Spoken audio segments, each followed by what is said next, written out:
In the rough and tumble world of cattle production, it takes a certain type of personality to handle the monetary risks of a volatile market and the often bigger-than-life personalities who buy those animals. From ranchers in the high plains to employees beyond the packing house door, few are able to fill those boots, but Walt Hackney makes the grade.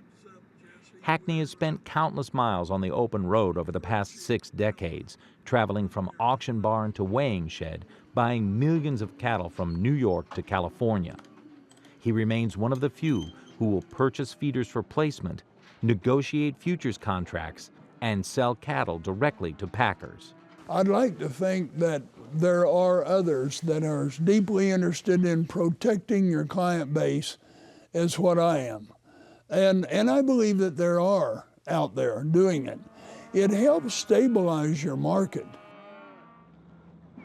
The day Hackney graduated from Oklahoma State University, he left for Ottumwa, Iowa, and his new job as a cattle buyer with the John Morrell Company. The trunk of his car was filled with a few pots and pans, some old clothes, and a well-worn saddle.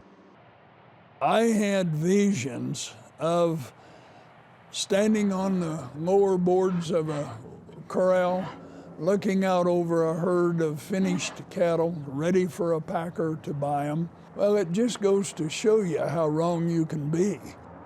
That first morning, I signed in at the plant, and they gave me a pair of rubber boots and a fire hose.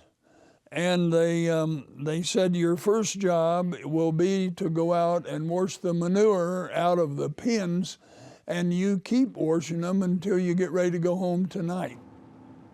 After several months of working his way through every aspect of the production line, Hackney was put on the road buying cattle. Over the next few decades, he started a family, became a head cattle buyer for the XL Packing Company, formerly owned by meat industry giant Cargill, and in 1992, he opened Hackney Ag Associates, a full-service cattle buying and forward contracting operation.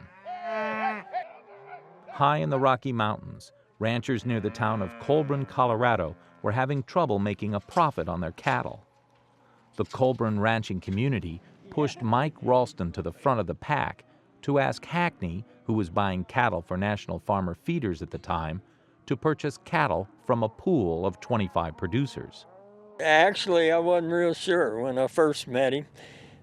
We weren't, none of us real impressed with him, you know. You had to sort of warm up to him, and maybe he's mellowed out a little bit too, I don't know. But as a person, he's about as honest and straightforward.